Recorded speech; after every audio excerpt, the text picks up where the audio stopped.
Welcome in Rose City to Soccer Made in Portland. I'm Ryan Clark, joined by Chris Reifer on a busy week for PTFC as the offseason looms. A couple of major, obviously newsworthy events coming out of this week. On the Timbers side, the hiring of Phil Neville as the club's next head coach and the controversy swirling around that and the reaction and responses and everything else that has gone on over the last few days there. And then more importantly, the Portland Thorns playing in a major NWSL semifinal game, losing to Gotham FC, who are headed to the championship against the OL Reign. So an Ali Krieger versus Megan Rapinoe send-off match to finish off what has been an exciting NWSL season. But unfortunately for fans of the Portland Thorns, the Thorns will not be there in San Diego for that championship and came up short of both of their stated goals this year, being the NWSL Shield and winning another title. So, starting on the Timbers side, we're fresh off of the press conference that Phil Neville and Ned Grabavoy held to introduce Phil as the new head coach of the Timbers. International attention. I mean, there's British media paying attention to this and writing about it. There's local media. I mean, it's sort of become this even bigger conversation around the obvious issues here that have been discussed ad nauseum and that have received their share of takes, some of which I think have been, really thoughtful, particularly, and not just because he's my coworker and because I think he's a great guy, but Bill Oram wrote a column in reaction on OregonLive.com about the issue that I thought was very prescient and sort of cut to the core of what fans are thinking right now and what the community is feeling sort of about this decision. And Phil Neville, had plenty to say in that press conference. I won't obviously quote every single thing he said. He and Ned spoke for like 45 minutes. Bill actually joked that the presser might go the full 90, which was a good, soccer joke. Bill likes to include it. That's good work for somebody parachuting into the soccer world. Bill exactly. Of course, is strong in the arts of puns and the like, and so no surprise, but nice little soccer pun. Right, and so coming out of that press conference and just as things settle and the offseason truly begins for the Timbers, what were your impressions of what we heard from Phil Neville and Ned Grabavoy and where the sort of club goes from here? I didn't have a ton of takeaways from the press conference, to be honest. It was, I think, very much as expected. There wasn't a whole lot there that I heard that I didn't think we were going to hear, as reputed. Neville seemed like a pretty charming, affable guy. I think basically everybody in the room and most people who watched sort of came away with that assessment. But that's very much as expected. I think the answers that we got on the questions, which I thought were good about the tweets, were, basically what we've read before, and how he's addressed those questions. The Timbers, I thought, didn't say much, and Ned, I thought, didn't say much in terms of how they considered the effect that would have on fans in making this hire. I think you asked a question, and one other person, it may have been Annie Peterson, very likely would have been Annie Peterson, who is just an absolute pro. I sort of invited them to go into that, ask questions about it, and Ned dodged both times. And went in other directions, relying on the old advice where if you don't like the question you got asked, answer a different one. And that's largely what they did when those questions were asked. And so, that was, frankly, that was as expected. I would have been surprised if they had addressed that issue head on. They didn't. And so, as expected. I was a little bit surprised that Neville was so dismissive of his time at Inter Miami. He said on one hand that finishing 6th in 2022 was his greatest accomplishment as a coach or a player, which, I mean, seems like it might overstate the issue slightly. I don't know if that's the case. That wasn't a terrible roster that he had in Miami that year. They'd had real problems with Gonzalo Higuain, but in the second half of that season, and this is probably to Neville's credit, at least to some extent, he did get on track and was very good for them. They had a still in form and producing Alejandro Pozuelo. They brought in Gregor, I think, at that point. And so it was a solid roster. And they finished 6th in the East and then got absolutely smacked by NYCFC in the first round of the playoffs and had a 90-minute playoff experience.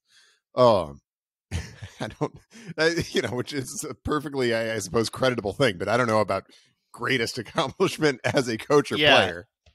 Yeah, and the reason that he sort of pointed to that was the sanctions that Inter Miami received, which was the biggest in MLS history and obviously a big deal. But at the same time, like, it's an easy thing to point to, right? To say, oh, that's why, and he has asked Timbers fans to sort of judge him on his performance with this job because he feels like he's on more level footing now than he was in Miami, which I think is fair to a certain extent. Okay. But by that same token, like he had a chance, he had some resources in Miami. And if they felt like, he was the guy to carry them into the future, and maybe behind the scenes, Messi didn't have a preference in terms of who his coach would be, wink, wink, then, maybe things would be different and he'd still be there and he'd still be working with David Beckham, somebody who he has a really long-standing relationship with. But they're also in last place.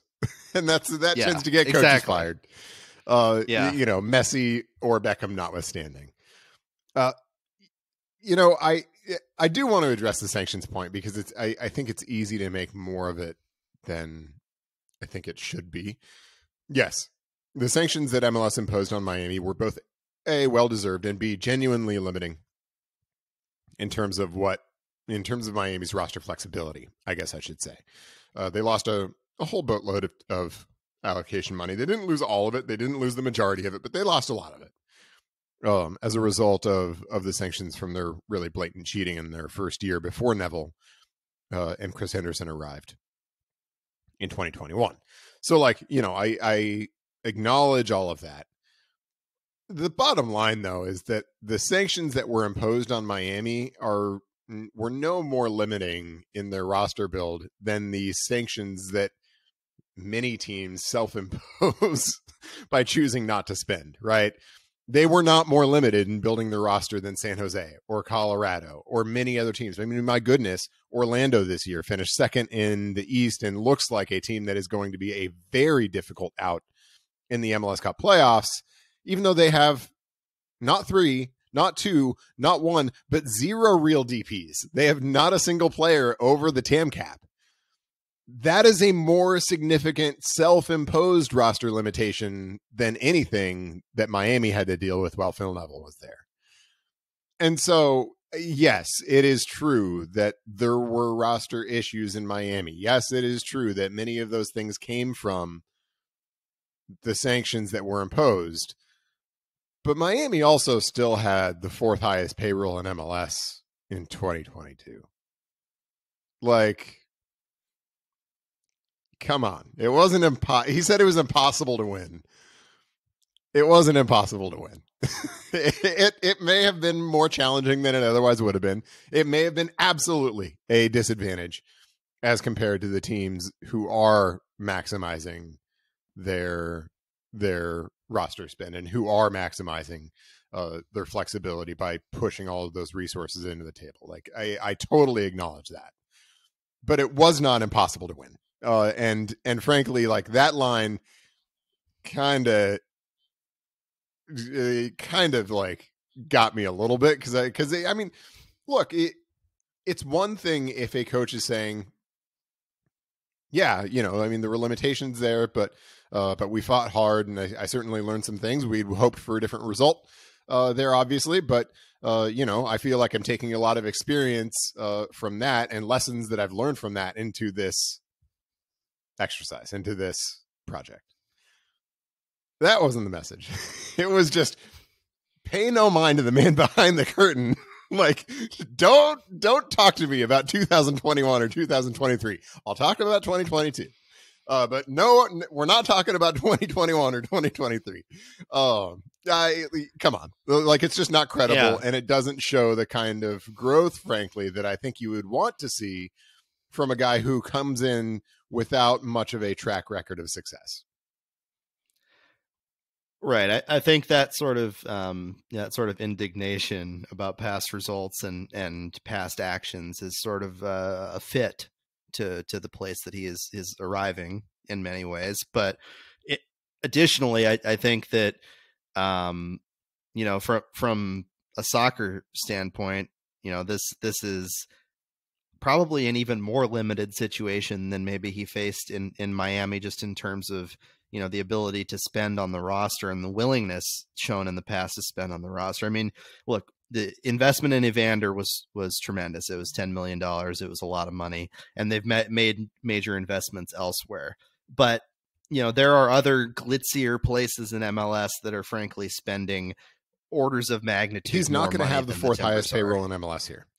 No, he's not. And he joked about, like, when Andy Peterson asked him about sort of his wish list for the roster, he joked, he's like, "Oh yeah, I want 3 full DPs." He talked about it like that, in a obviously joking manner, but really there's going to probably be like 2 major moves at the most, probably, from the Timbers this offseason. You would think, just given the state of their roster and the money that they have to spend. The first one being the attacking DP, which I think is more likely to happen than not. Whether it's a center forward or a winger, still remains to be seen, according to Ned. And then they talked about back line depth as well, and those are like the 2 quote unquote major moves. They still, goalkeeper as well, I would think, goes in there. Goalkeeper, you would think, but it was not mentioned by Ned when he was asked, a couple of times. So that, I think that's interesting to note. There are other moves that are going to happen inevitably. Like, some guys are going to depart the club. Like, we could find out more about names like Sebastian Blanco, Laris Mabiala, and others in the next couple of weeks. And it's probably more likely than not that those guys would depart, just given, where the team is at and trying to sort of reset its roster. So there's more that's going to happen, but it's not sort of going to be these game-breaking moves, and that's why there was expectation setting on both his part and on Ned's part, right? The line that people have heard repeatedly over the last couple of years is we're closer than people think, or that we're like a move or 2 away from sort of this area, that area, or whatever. And I don't think that the results of the last 2 years are terribly in line with that thinking, given that they haven't made the playoffs. But that's sort of the expectation setting that's happening right now, right? Is that they think that the roster as currently constructed, it's like, oh, we just, what we need is just, instead of Gio Savarese, we need Phil Neville, and then maybe a couple of new guys, and then get rid of the old guys. And then things are going to the switch is sort of going to flip, because frankly, the staff is going to be basically the same as what Gio had, adding Jason Kreis in there instead of Carlos Llamosa. So, which is interesting. That's obviously not official yet, and I'm not saying something out of turn here. It's just what's been reported. It's been reported that they want to add Kreis as sort of the last addition to the staff, along with Miles Joseph and Liam Ridgewell, and others. So Memo Valencia is also going to be on the staff as well still. So structurally, things are going to look pretty freaking similar to the last couple of years. And so the thing that I thought was interesting about that is and I didn't quite know what to make of this at the time, so I'm sort of talking this through with you live. Oh, people are seeing the sausage making. Did you think that tone was different than what we heard from Grabavoy a week or so ago in his initial postseason press conference? It struck me as a little bit different. The feeling that I had coming out of that first presser was that they were sort of acknowledging that there were going to be sort of deeper changes in the roster this year, that it wasn't just a matter of being, a move or 2 or 3 away from having the roster in the position that they wanted to be, that they did acknowledge that there were bigger changes that needed to be made. and that struck me as different, but having not been at either of these things, I thought maybe that could have been me sort of layering on my own expectations in the first time and then having those disappointed the second time around. Did you think that there was a difference in message between those two pressers as well, or am I just out to lunch here? No, you're not out to lunch. I think that there definitely was a sort of tonal shift there. It wasn't sort of this major shift and expectation setting on the level of, oh, maybe some stuff fell through and now they're sort of backing off of their previous position. I think that Grabovoy's position remains relatively the same. I think he did dial it back a little bit compared to that heading into the offseason press conference that he did by himself a few weeks ago.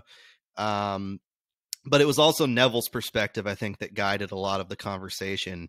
And Neville, was praising a lot of the guys that are already here. Evander, Santiago Moreno, said that those were two guys that he tried to get when he was in Miami, which is interesting, but not terribly relevant to how he would use them in terms of, being the coach. But, his perspective is that they, have sort of the pieces to contend right now. And part of the argument was the idea that there is so much parity and, up and down movement in MLS. But part of the acknowledgement from him too was that there are, 28, 29 other teams that are going to be spending this offseason making those moves and getting better. And they obviously have to make several moves in order to get better than where they've been the last 2 years. They can't just trot out the same group again. And I don't think they will just trot out the same group again. But that type of expectation setting does happen when you don't think that a slew of game-changing moves are on the horizon. When you think that, realistically, you're going to do some stuff, but it's not going to just be like a complete roster overhaul, which one could argue is probably warranted in a lot of ways, given how the last couple of years have gone. They've missed the playoffs 2 years in a row. There are really good pieces in place and good young players who. Sure, let's not throw the baby out with the bathwater, but there's a decent amount of bathwater. No. Yeah, there's drain it. Yeah, drain the tub. But at the same time, there are still a few guys that, definitely you can build around. You think about guys like Chara Paredes, Zach McGraw. It would have been Zuparic had he not requested a trade, which we don't really have an update on that at this point. More as a backup 9 or starter if you choose to go with a more of a wing focused guy. Evander, Moreno, like those are all good pieces, but you need way more than that if you want to get even close. And I think this is probably overwrought at this point, so I acknowledge that at the front end. But it sort of reminded me of last offseason a little bit, because you'll remember last offseason, immediately coming out of the gates, the messaging, and there was a lot of this through our good friend at The Athletic, Tom Bogert, that this was going to be a big, active offseason for the Timbers, that there were going to be lots of changes. And then it just didn't happen. And then they overpromised and underdelivered.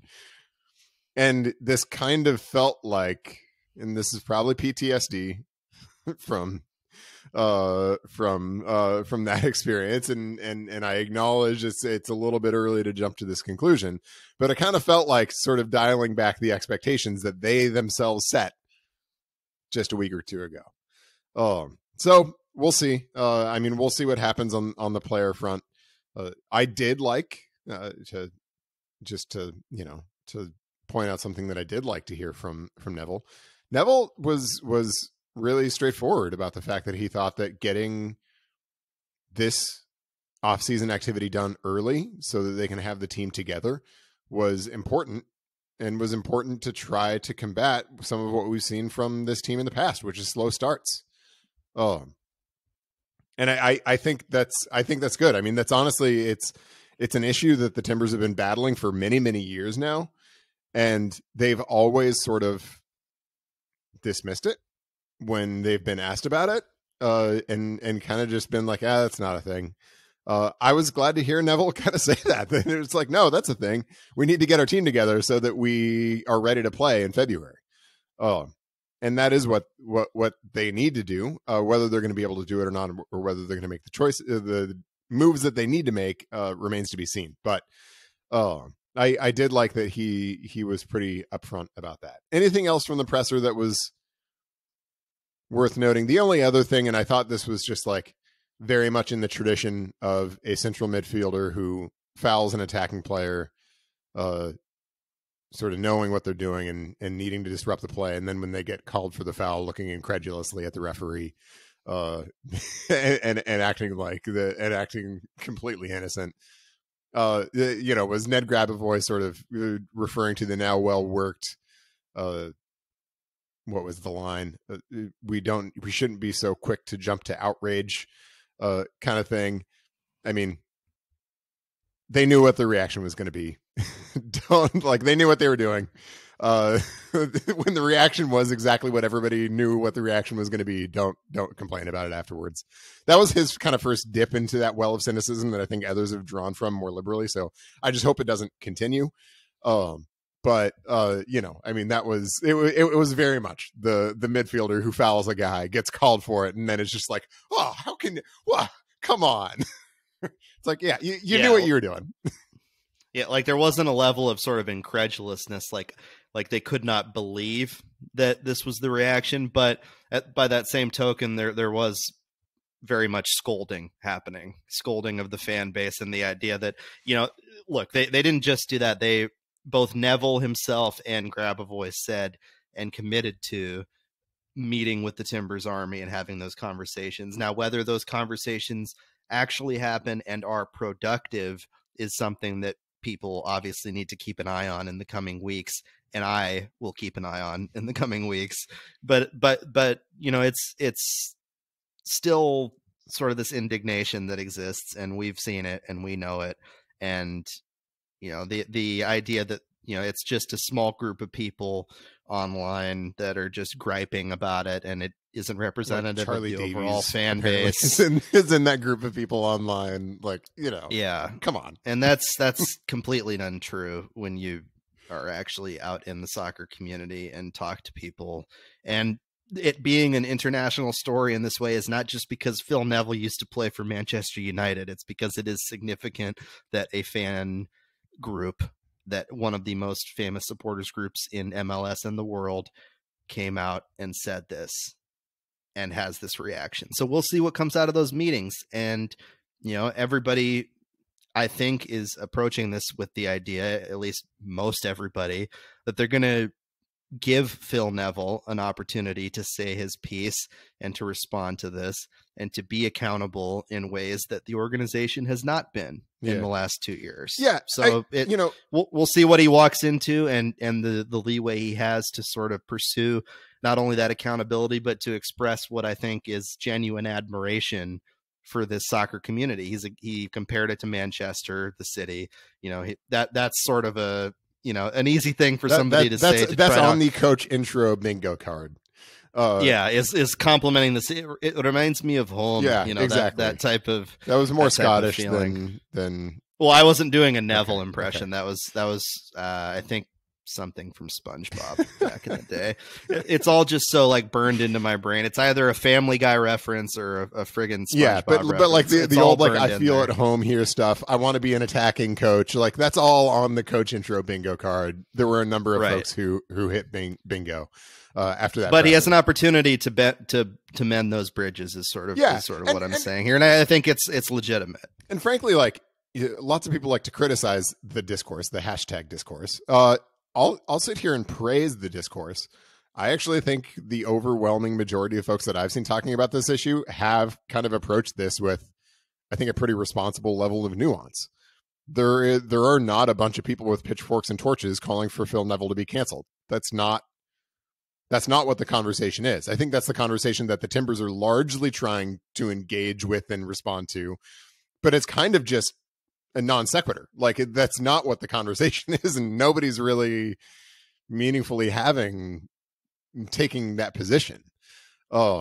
And I think it's been much more nuanced about sort of the position that the Timbers are in as a club and whether this is a hire that sort of reflects the kinds of things that the club needs to do in order to reestablish itself in good standing within the soccer community and within the Portland community. That's the question. That's the issue.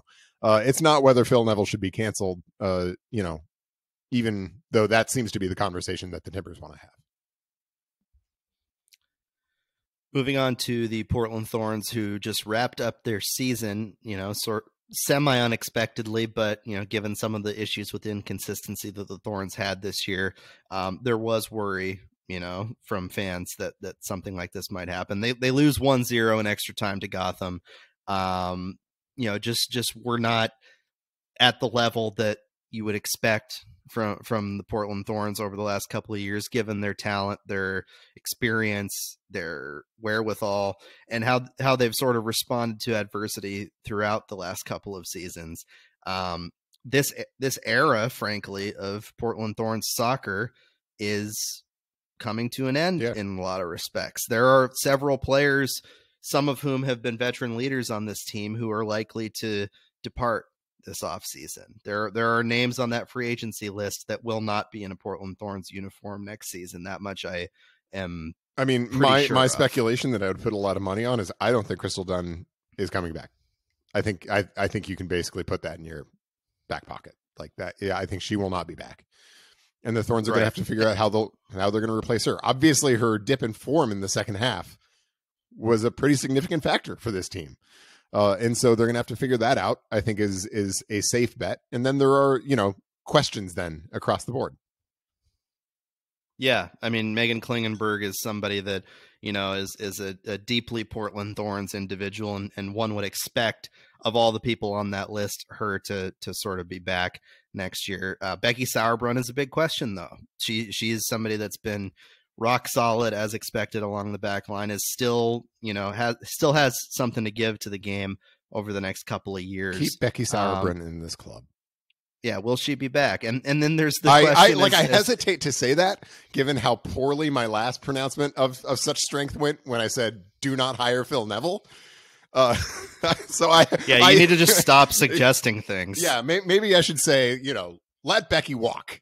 Look, the Portland Thorns are a better club with Becky Sauerbrunn in it. Period. And that is in any capacity in which she wants to be in the club. I look at somebody of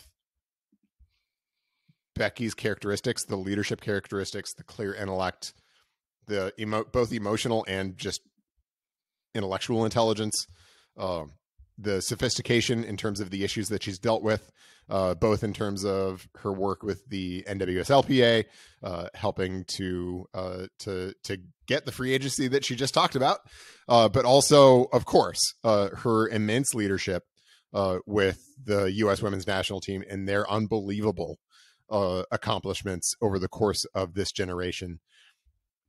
And you want Becky Sauerbrunn in this club for absolutely as long as you can have her, in whatever capacity she wants to be here. Becky wants to lead the soccer side of the operation. That would not be a bad idea. So keep Becky Sauerbrunn in this club is what I'll say, knowing that my track record with such pronouncements is not great. Yeah, the other free agents are done, who, as you noted, if I had to guess, and this isn't, based on anything specific, but if I had to guess, I would guess that she's not going to be back. There are a lot of factors there as to why that would happen. Being a focal point of a different team with less attacking talent is one of them. I think we need to acknowledge the obvious too. I mean, yeah, the obvious one is her husband was fired by the team under circumstances that it's my understanding she is, and certainly in the public eye, she's been a real professional about that, and she's been a tremendous professional throughout her time in Portland. And is beloved by people in the locker room. And so that's not a criticism of Crystal by any means. That's not throwing shade at Crystal by any means. That's, I think, just an acknowledgement of the reality of that situation, and I think the understandable reality of that situation.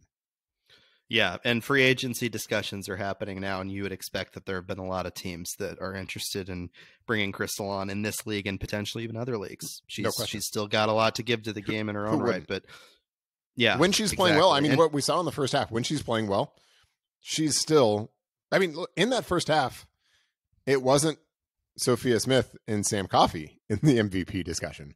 It was Sophia Smith and Crystal Dunn. And then she nonsensically played left back at the World Cup because interesting decisions were made with the women's national team under Vlatko Andonovski.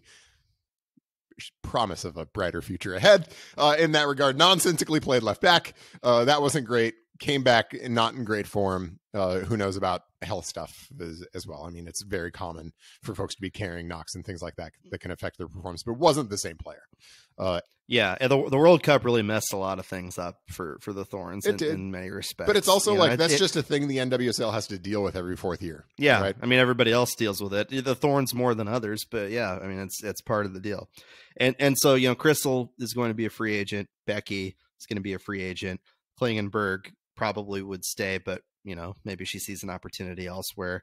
Natalia Kuika, Tegan McGrady, Taylor Porter sink, but she's coming back, and Michelle Vasconcelos. Now, Porter and Kuika are restricted free agents, so the Thorns retain their rights and can basically match offers. It's the same concept as like if you follow the NBA, it's the same type of restricted free agency with some slight differences. Vasconcelos has a mutual option with the Thorns, which has yet to be officially exercised. When it comes to that number 10 spot and sort of filling the gap where Dunn would likely depart, you would think that Olivia Moultrie would probably be the person that carries that torch into next year. And the biggest additional question for the offseason for the Thorns, as you have repeatedly brought up online and that we've discussed on this podcast, is the contract extension for Sophia Smith. And that is something that is the foundational, most important move that this club is probably ever going to make. It is the Death Star looming over the Thorns planet right now.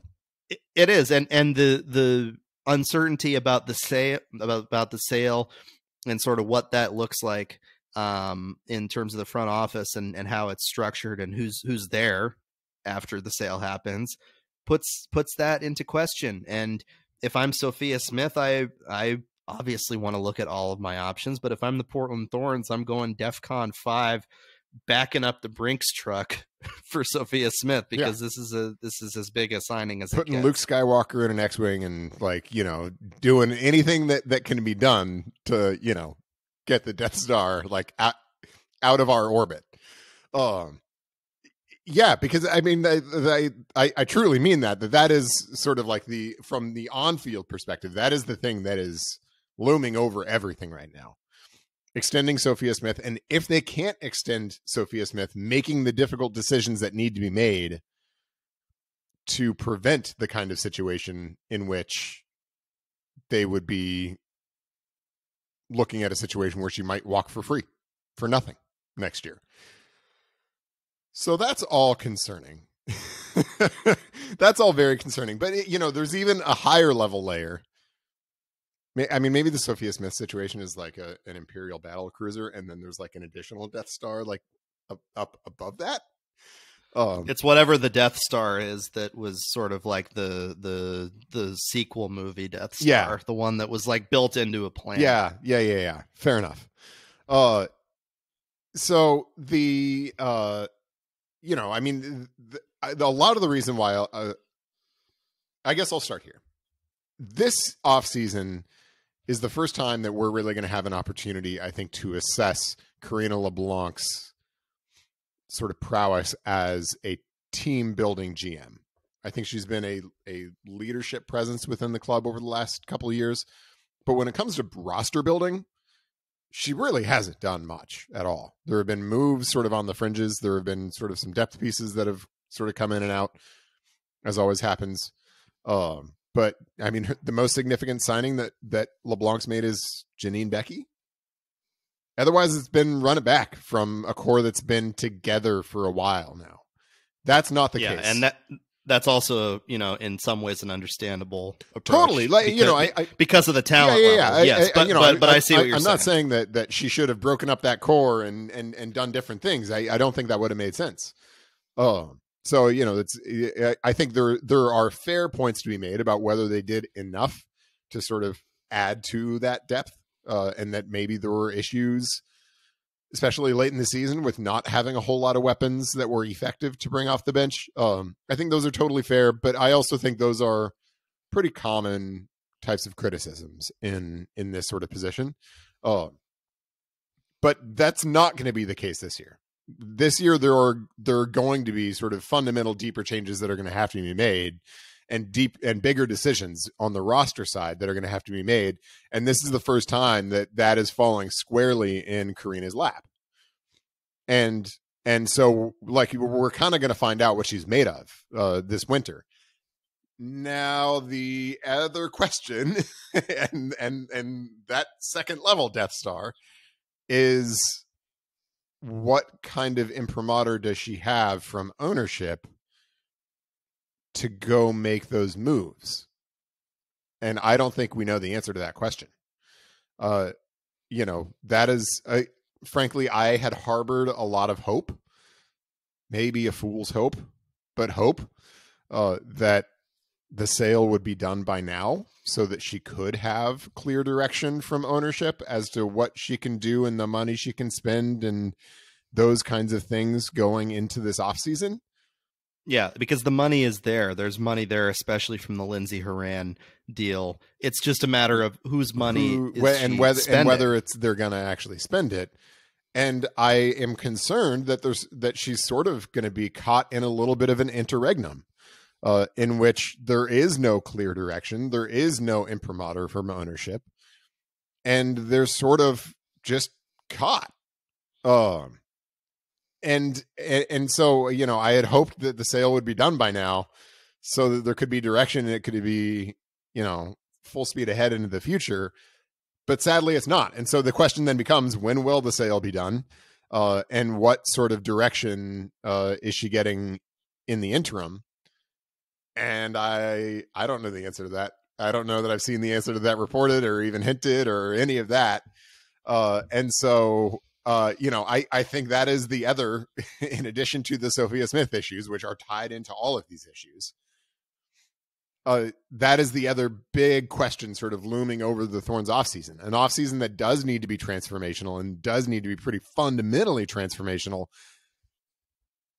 I don't know how to assess even their ability to do that. Yeah. I mean, we're not. We're not in those rooms. We aren't facing the sort of challenges that Karina is facing. And, this is a big off season for that front office and, for her, but we don't know what those limitations look like. And we don't know if that freedom exists for her to sort of exert that influence and make those moves with a lame duck ownership. And with, a transition that is going to happen that may or may not include her and others in the organization. We don't know what the owners that are coming in, what their vision is going to be. You would think they would want to maintain stability and, give somebody like Karina a chance, give Mike Norris a chance to continue on as coach, which is a different discussion. But sometimes new owners have different ideas and want to take the club sort of in their own direction. Right. And that's up to them. There's no conditions of sale that say you have to keep necessarily these employees or that employees. There are conditions of sale where employees are shared, which I think is a discussion to have at a later date and is obviously a possibility given the connection to the Timbers that exists there and what that looks like in terms of the sale and its structure is a future discussion altogether. But look, it's not an ideal scenario to be in when you're Karina LeBlanc, because this is a pivotal offseason for the team in order to build out its future and sort of transition into a new era.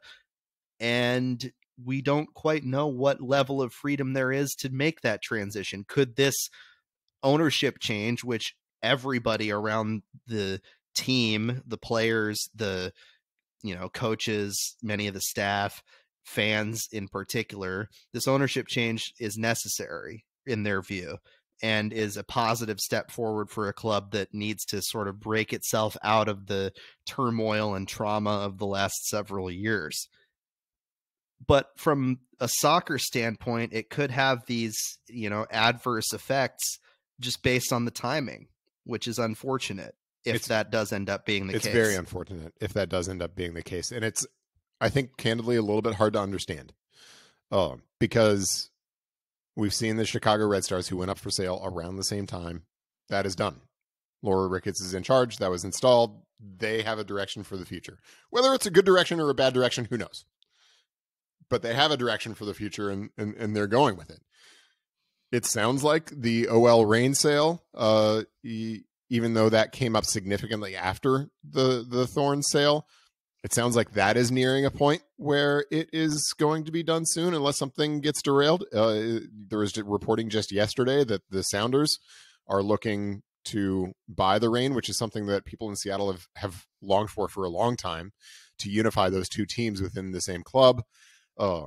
It sounds like that's a real possibility, and then it may be happening soon. We don't have any reporting like that on the Thorns. And so we are sort of left in a, other than done by the end of the year, maybe, that's sort of what we're left with. And frankly, if this is a December 31 close on this sale, the Thorns are going to be behind the 8 ball in terms of being ready for 2024. And given all of the things that we've talked about. So, I mean, I think that is the concern. That is the question now for the offseason, and how the Thorns are going to navigate those things. And it's going to be hard for Karina LeBlanc. That's why I say, I mean, we're going to really find out what she's made of over the course of these next 3 or 4 months, because it's a challenging situation with a lot of changes that need to be made that would be challenging under even the best of circumstances, and she finds herself in far from the best of circumstances. So I hope she does well. But this is her moment. She's up now, and just as players get put in a big moment when they step up for a penalty kick or they step up for a big free kick. This is Karina LeBlanc's moment, and we'll see how it goes. And she has stood in front of her fair share of those penalty kicks over the years. Certainly has made some amazing saves and been a beast in her own right. Certainly has on the field. Now she's got to do it off. Yep. And that's a big test for sure. And I think she's got the wherewithal to make those type of decisions. It's just, there are a lot of other people involved in things like that. And that's another thing that, fans who follow any sports team on the outside may not sort of recognizes, the idea that, yes, the general manager is the person that guides the hand and makes a lot of the big decisions, but there are a lot of voices in those rooms, and there are a lot of things, unfortunately or fortunately, depending on the situation, that are out of a general manager's control. That sale and the process therein is one of them. Looking at this team and looking at sort of the structure of the roster and, the potential for losing a couple players to the expansion draft, which is coming up in a couple weeks, and then free agency and everything else. That's a much smaller Red Star out there. Yeah, but there's going to be poaching happening. Yeah, it's like a really talented roster. Yeah, and there are, I don't believe, any limitations in terms of the number of players that can be picked from an individual team. My understanding of the rules is that once one of your players is picked, you can add an additional protected player, and so it whittles it down. But you can still lose a couple of players, and if anybody is going to do that, lose multiple to expansion, it would probably be the Thorns, because there are some seriously talented, not only young players, but experienced players on this roster. This is, though, a moment where the Thorns having so many players entering free agency might actually help them. Huge W, because all of those players under the rules of this expansion draft are protected without having to use a protection slot. I mean, so all the players that we listed that are free agents, Crystal Dunn, Klingenberg, Sauerbrunn, and the like, are all protected without having to use, I believe it's the eight or nine spots. And So. you know, even if they weren't sort of formally protected, they would be de facto protected, right?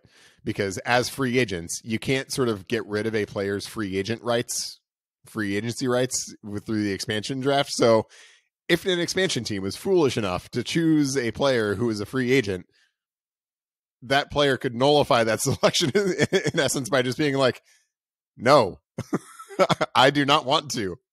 I don't want to sign with you.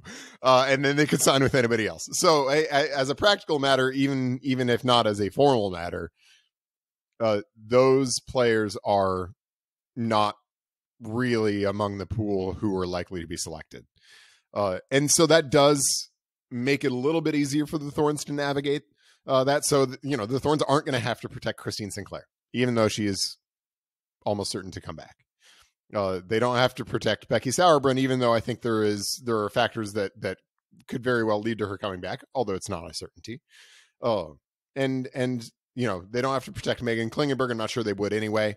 But they you know, I mean, those kinds of things make it a little bit easier.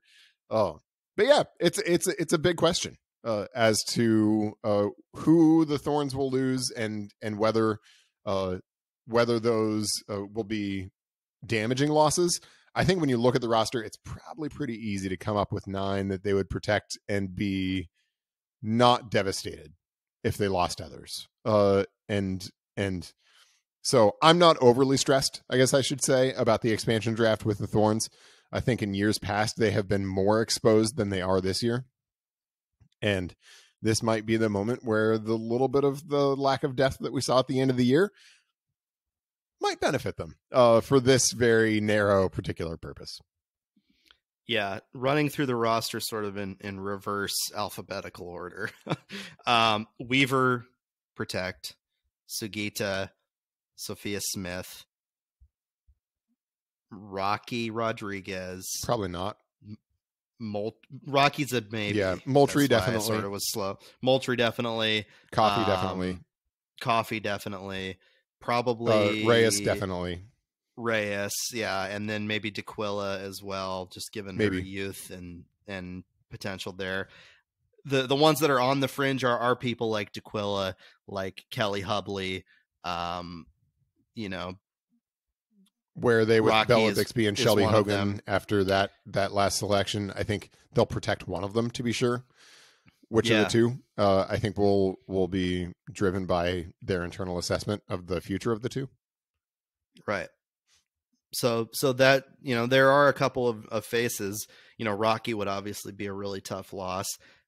Losing either of the keepers, I think, is a difficult scenario to be in, just given the fact that, you know, keeping good keepers on your roster is not necessarily an easy thing, and having 2 of them that you can rely on right now is good. The Thorns, though, have done a great job. I don't know if you should producing goalkeepers in the last and developing goalkeepers in the last several years, and so I mean, you know, they need to protect one of them. I'm sure Nadine Unger will have a perspective on which of the 2 they want to commit to long term.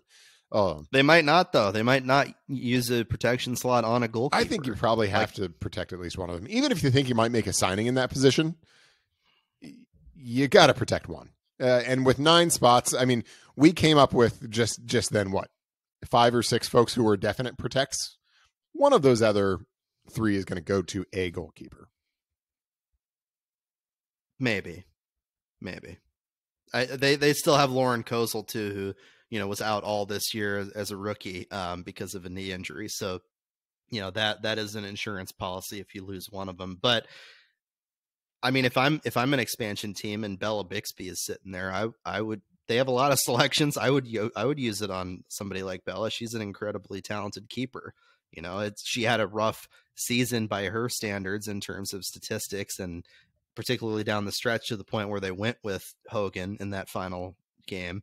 But look, she's got a lot of experience and is very talented. And Hogan's another one that, like, you look at what happened with Abby Smith last year with the Thorns. Like she went to Gotham even and was sort of the 2nd, 3rd keeper for the Thorns and has proven herself to be a starting level keeper. So stuff like that happens. And there's going to be painful departures for sure, inevitably this offseason. Sauerbrunn even spoke about it at the press conference that, she mentioned these women in this locker room, this is sort of the last time we're going to be together, that sort of thing.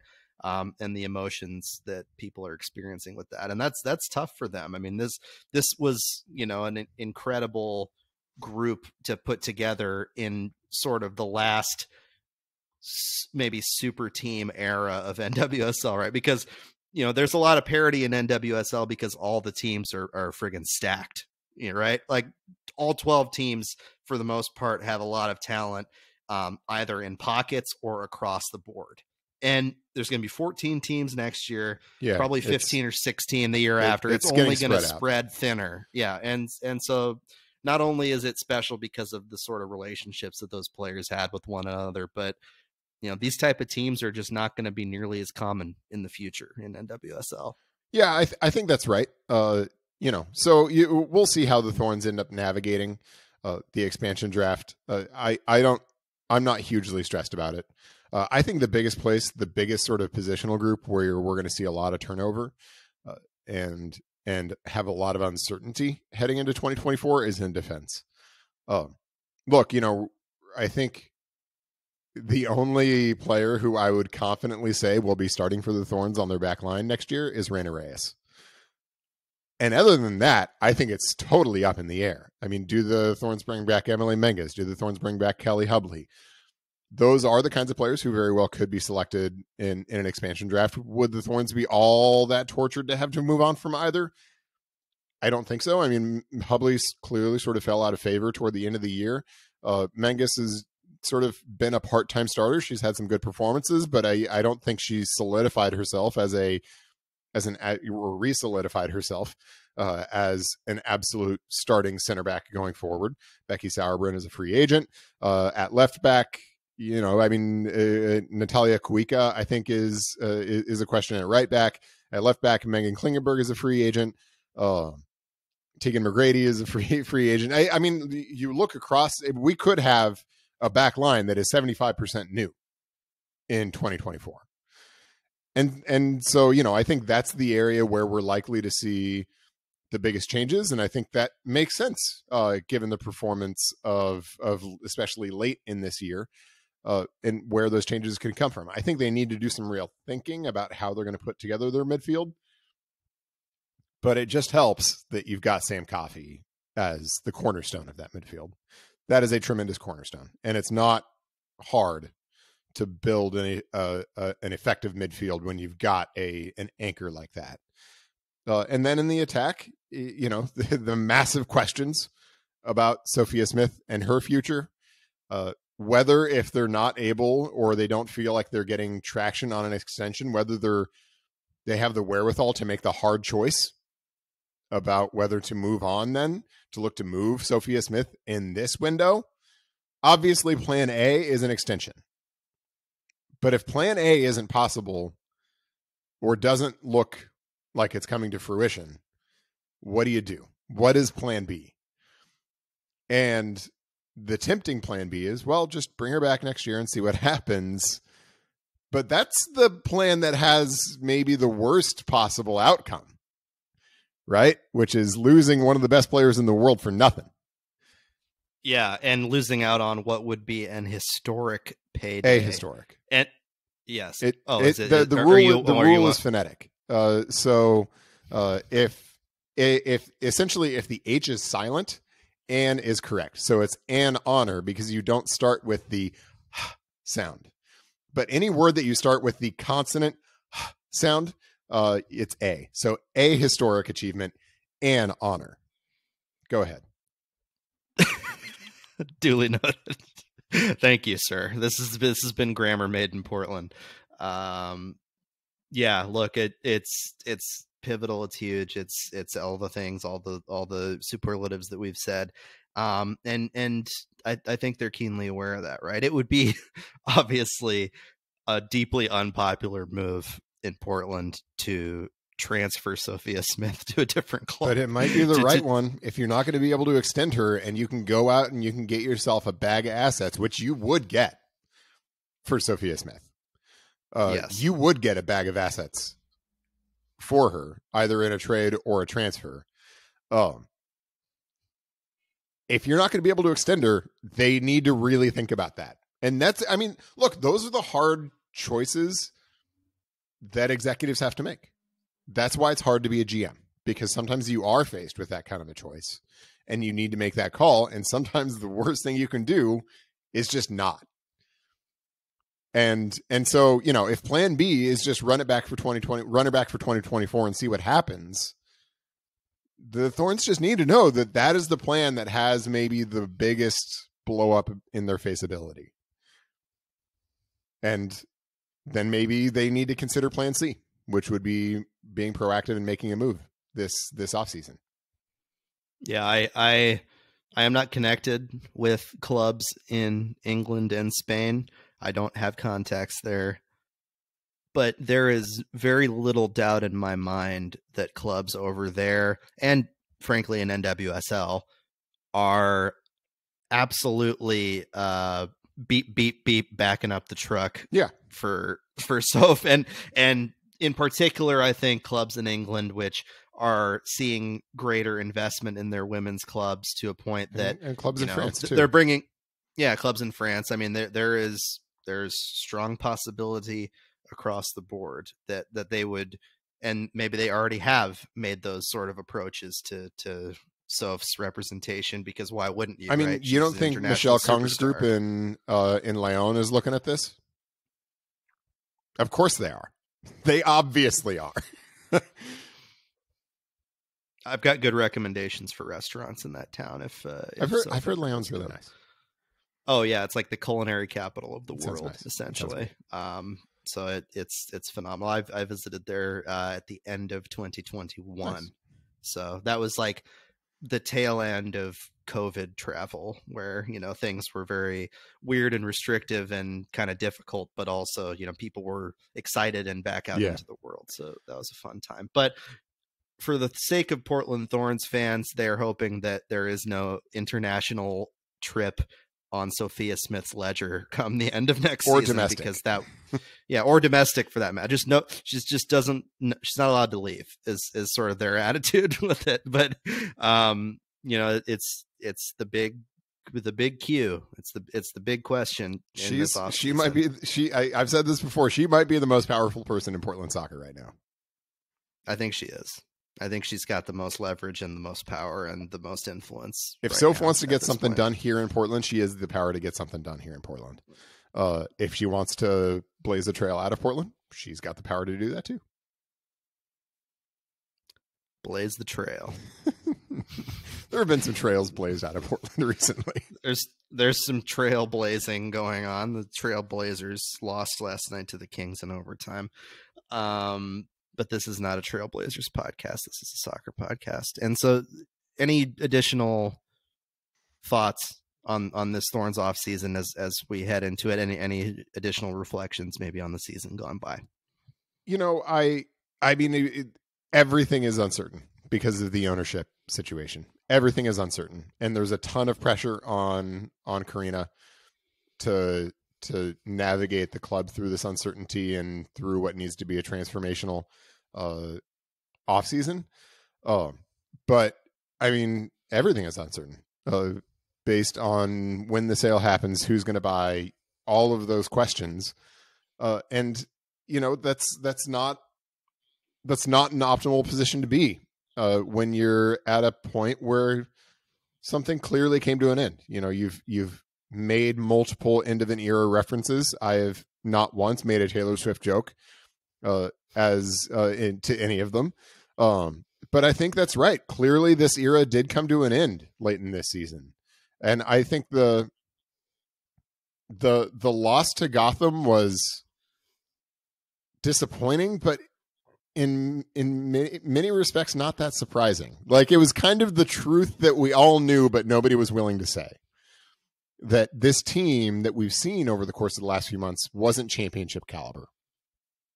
And that the era of excellence that the Thorns have had ended a few months ago. And so now they need to figure out what the next era is going to be. And that's a really hard task given all the uncertainty right now. I mean, we hope it would be lovely if we could come on this podcast next week and talk about the sale that was just completed. I don't necessarily expect that to be the case. And so we're just going to have to wait. But until that happens, that uncertainty is going to linger over everything. And in moments of uncertainty, you need strong leaders. And the person who is in that position now is Karina LeBlanc. So Karina, step up to the spot. It's on you now. That'll wrap it for us this week on Soccer Made in Portland. We will keep our eye on the news over the next couple of weeks. Probably won't have a pod next week unless some big stuff comes across on either team's front. Going to be more of a quiet couple weeks for the Thorns than it will be for the Timbers, by my estimation. Ned Grabavoy mentioned the possibility of announcements regarding the departure of multiple players, whether that's Sebastian Blanco or others. We will see. But next time we see you is when we will see you. So follow us on Twitter at Ryan T. Clark, at Chris Reifer, at Soccer Maiden PDX. Like, subscribe, review, suggest, discuss, do whatever you want to do. We will catch you next time. Thanks.